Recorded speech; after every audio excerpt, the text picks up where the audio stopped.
full of biscuits. Welcome back to the channel. Don't mind messes in the background. I am organizing the place, getting rid of some stuff that previous tenants had left, including that giant mattress. I'm waiting for a bulky pickup from the trash company because I'm in an apartment, so I'm having to, like, it's a weird thing. The trash isn't under my name, right? So I'm trying to get that done because that does not fit in my car.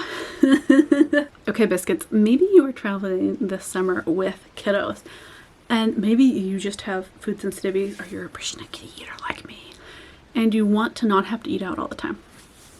So we have been playing around with what little gadgets work really well for eating while traveling, that you can take anywhere, that you can pack. You could pack these little gadgets in carry-on, actually, now that I think about it. I checked them, wrapped up and closed so they wouldn't break. So here is just an average hotel setup. Microwave, little tiny mini fridge. So we get everything in miniature proportion. Does mean more shopping.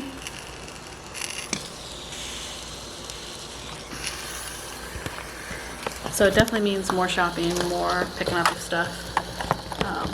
I'm sorry, ladies. There.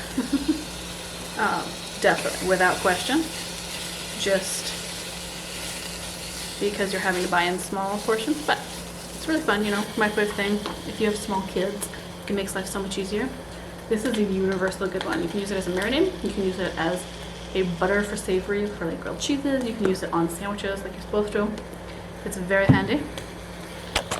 And then we actually went to a Walmart. In fact, I didn't do my Walmart haul for you, but I will do that in another video. So paper plates, easy, as we kind of explore this idea of not doing Airbnbs and switching things up. It's exciting to see. I also got pre-sliced cheese because that's a really easy snack for when we do our outdoor picnics. It's just simple, and I'll show you kind of our week's worth of nibbles as we go along. I have no idea how long these take to cook, although those are starting to look done. Are they? This isn't exactly something I cook at home a ton anyway. Oh no, those still need some love. Okay. But you can see, just a little easy peasy. There's no temperature control. Just a little simple something. My solution for the little tiny mini cookers are to buy pre-sliced French bread. That's $1 at Walmart for the whole, I'll show you this whole big loaf. And then, let me show you how I do this. I split this way, and then stack them up, and then I butter them with the mayonnaise.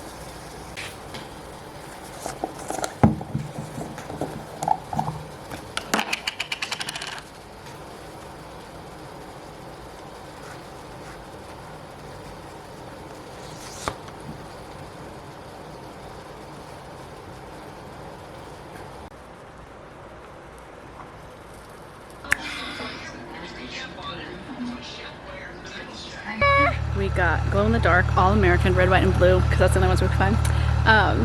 Glow stick bracelets.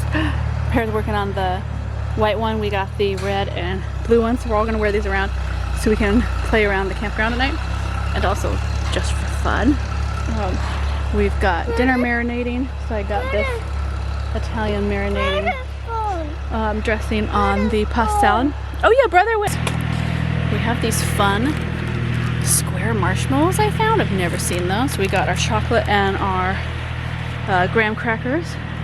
I've got some lettuce, which I think was optimistic of me saying we're gonna have vegetables. I got this pasta salad from Costco, and I've got a little bit of our meatball pasta that I'm going to heat up. Let me show you. In our tiny little rice cooker at the electrical box there. It made such a difference to have these little gadgets on our last trip, our last 2 trips actually, because we were just able to eat in the hotel. If the toddler got crabby and it was too late in the day, or it was lunchtime, it was near her nap time, I could just whip us up something easy. I could buy like a big thing of pre-made food, and then I could heat it up really well, so that worked well. I'll be honest though, the homemade food that's good. Like I tried heating up some store-bought food, and every time we did that we were like, "Ugh, I think honestly we would rather just make something ourselves." So the rice cooker is amazing. You can find these little gadgets anywhere. You can look up like little miniature rice cookers. There's not one in particular that I recommend because I haven't tried a bunch out. You can make rice in it for rice bowls, for rice burritos. You can make little soups in there. I will say it's really small. These little gadgets are very portable, but they're super small. If you had a bigger family, you might want to get 2 of these little ones. Honestly, unless you were really patient while cooking. Like it worked for us because it was short, small trip. And I will bring them when we do a Europe trip one of these years, so that I can have hotel room food. Hold on, a little bug bite. I was trying to figure out what that was. Because it has made a world of difference. We've been slowly transitioning away from Airbnb and trying to hotel rooms because Airbnbs have gotten ridiculously expensive. They don't come with good amenities anymore, and they make you completely deep clean the units before you leave, which is like, I'm traveling. I don't really have the supplies to do that. So 2 years ago, maybe it was a year ago, 2 years ago, I can't even remember. We went and stayed in Airbnb for a month. And it was sold as one thing. This was a totally different thing. It was a terrible expensive experience. It was filthy. And it just turned us off Airbnb. So we haven't actually Airbnb'd since then. We are about to Airbnb again. Well, vacation rental by owner, VRBO. My sister booked a place for all our birthdays there this summer. And we're going to go stay in a cabin. It's a little 2-bedroom Canada. I'm hoping it's good. It wasn't a very good deal, but that's okay because it's for a ton of us, so it works out well, even though it's just 2 bedrooms. And so because we're transitioning away from vacation rentals, because we've had such a bad time with them, we still want to be able to cook ourselves because A, it's really expensive to go eat out all the time. B, I'm picky. I don't like a lot of foods. And C, it doesn't always fit in with what we're doing. Like sometimes we don't want to rush out and get breakfast, right? My next hunt is going to be trying to find a miniature toaster, because that would be, I don't know if this exists, but I'm going to try to find it. A miniature toaster so that we could have bagels and toast and stuff in the morning, which we love, if I can find that. But failing that, the little griddle that I bought, you could cut a bagel into like quarters and then you can grill it. It would just take a long time. But that stuff heats up. It cooks fast, I gotta say. So it's doable even with this rice cooker and little griddle thing that I got. Makes a huge difference. If you are trying to stay on budget and you have discovered, like I have, that Airbnb doesn't really offer budget options anymore, that might, and this might be unfair for me to say this, I'm not bashing Airbnb. I've had really good experiences with it and stayed in lovely rooms. But because there's more of us traveling now, we're no longer just 2 people.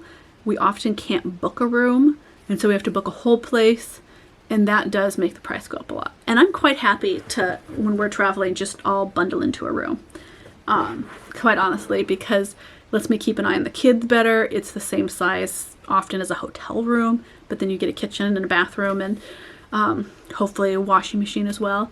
So I'm going to see if I can figure out solutions to that.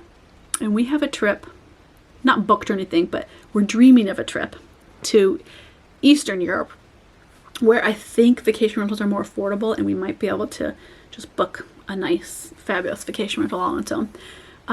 But for the trips around the US, Airbnb is not economical at all anymore.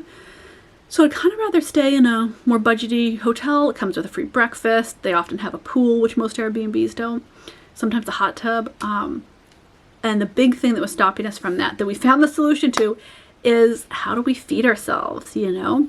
So between a hotel microwave and a griddle and a little soup / rice cooker. It's not a pressure cooker, so don't be fooled.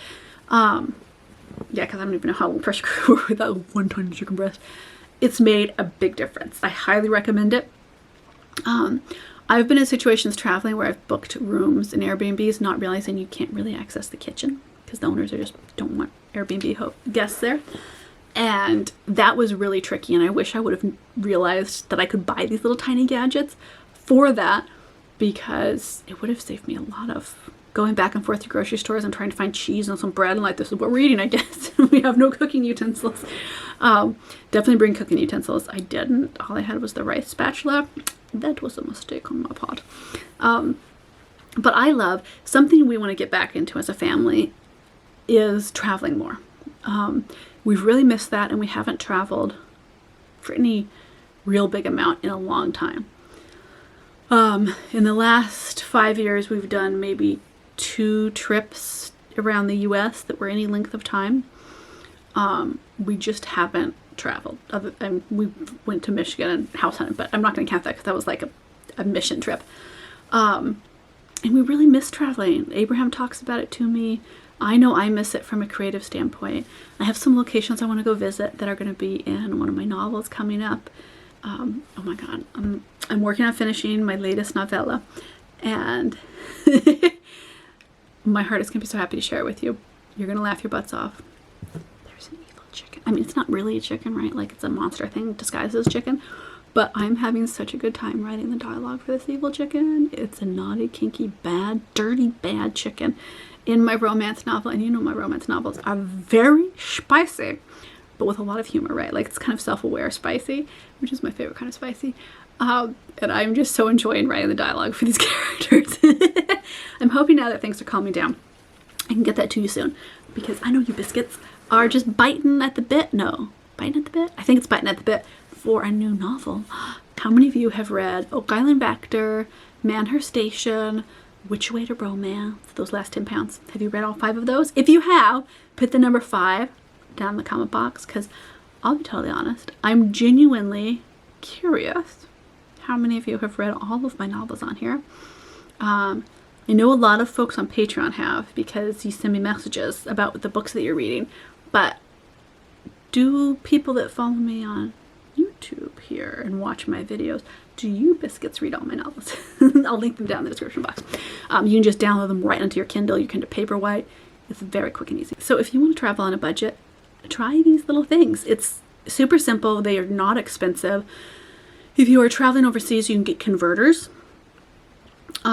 for all of your little appliances and things, and just have fun with your trip and not worry about where you're going to get food, not worry about food sensitivities. It just makes it way simpler and way easier, which I love. I think, if I'm going to be totally honest, I'm going to buy a bigger, like, slow cooker and take it with us when we do an overseas trip, which I know is like the height of eccentric. I get that. But we really like homemade food. We greatly enjoy it. And I think it would be fun to find like a small one, but not as small as this rice cooker, because it was a little small to actually make anything in. Fun, but a little maybe too, it's a half a person serving size, because I like vegetables. And I think I'm just gonna play around with that. I'll bring you around all year as we plan some little trips and stuff. We're not there yet. We are still getting our breath from this move. But you know I like to daydream about travel and things, as we all do. So I think that'll be fun to do, because we're just taking this year as a breather year. You know, we lost out on that house in Michigan. We had this big temporary move, and so we're just trying to settle in and make this home and finish up some work projects that we have here in Washington, to just enjoy our year and have fun and kind of get back to, I feel like 2018, 2019, we were having a lot of fun. We were traveling, we didn't have a ton of commitments, and I kind of overcommitted us with all of our stuff, and I think it exhausted us all. So this year, it's our year to take a breath, learn new things, and figure out how to travel on an actual budget, because travel has just gotten more and more expensive. I mean, it's been 5 years. I think it's been 5 years since we've really done an international trip. Yeah, no, absolutely. 2019 was the last time we did an international trip, and it has gotten so much more expensive. So much. So I'm just kind of going to bring you along on how we find our deals. We used to try to do $40 a night max for accommodations. And I don't think I can do that anymore. I don't think stuff costs that little anymore, but I'm really going to try because I love sharing how mamas can arrange and schedule travel that makes us joyful and happy, and it doesn't burn out our spirit or our wallet. So I will see you in the next video. I'll see you over on Patreon for all of our fabulous primal self-care conversations. Woo! We are having fun over there. I'll see you on Patreon.